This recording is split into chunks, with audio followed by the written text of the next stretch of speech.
اللہ کے نام سے شروع کرتا ہوں جس کے قبضے میں ہماری جان ہے۔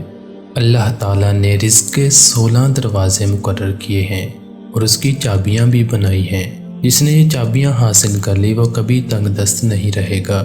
پہلا دروازہ نماز ہے۔ جو لوگ نماز نہیں پڑھتے ان کے رزق سے برکت اٹھا دی جاتی ہے، وہ پیسہ ہونے کے باوجود بھی پریشان رہتے ہیں۔ دوسرا دروازہ استغفار ہے۔ جو انسان زیادہ سے زیادہ استغفار کرتا ہے، توبہ کرتا ہے، اس کے رزق میں اضافہ ہو جاتا ہے اور اللہ ایسی جگہ سے رزق دیتا ہے جہاں سے کبھی اس نے سوچا بھی نہیں ہوتا۔ تیسرا دروازہ صدقہ ہے۔ اللہ نے فرمایا کہ تم اللہ کی راہ میں جو خرچ کرو گے اللہ اس کا بدلہ دے کر رہے گا۔ انسان جتنا دوسروں پر خرچ کرے گا اللہ اسے 10 گنا بڑھا کر دے گا۔ چوتھا دروازہ تقوی اختیار کرنا ہے۔ جو لوگ گناہوں سے دور رہتے ہیں اللہ اس کے لیے آسمان سے رزق کے دروازے کھول دیتا ہے۔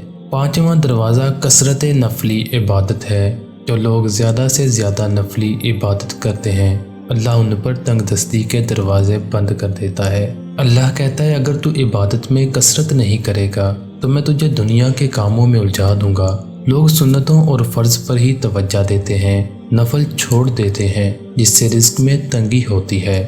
چھٹا دروازہ حج اور عمرہ کی کثرت کرنا۔ حدیث میں آتا ہے حج اور عمرہ گناہوں اور تنگ دستی کو اس طرح دور کرتے ہیں جس طرح آگ کی بھٹی سونا چاندی کی میل دور کر دیتی ہے۔ ساتواں دروازہ رشتہ داروں کے ساتھ اچھے سلوک سے پیش آنا ہے۔ ایسے رشتہ داروں سے بھی ملتے رہنا جو آپ سے قطع تعلق ہوں۔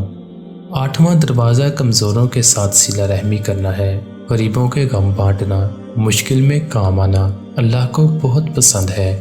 نوواں دروازہ اللہ پر توکل ہے۔ جو شخص یہ یقین رکھے گا کہ اللہ دے گا تو اسے اللہ ضرور دے گا اور جو شک کرے گا وہ پریشان ہی رہے گا۔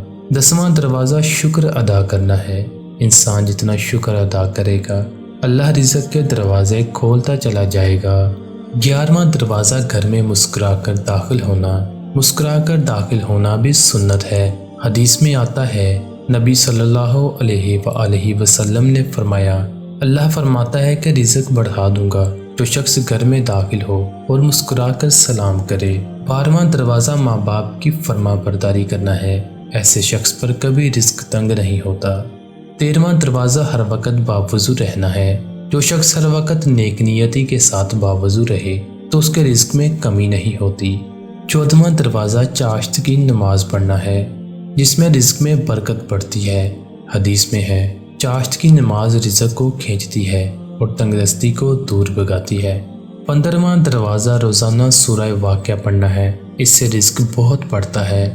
16واں دروازہ ہے اللہ سے دعا مانگنا۔ جو شخص جتنا صدقے دل سے اللہ سے دعا مانگتا ہے اللہ اس کو بہت دیتا ہے۔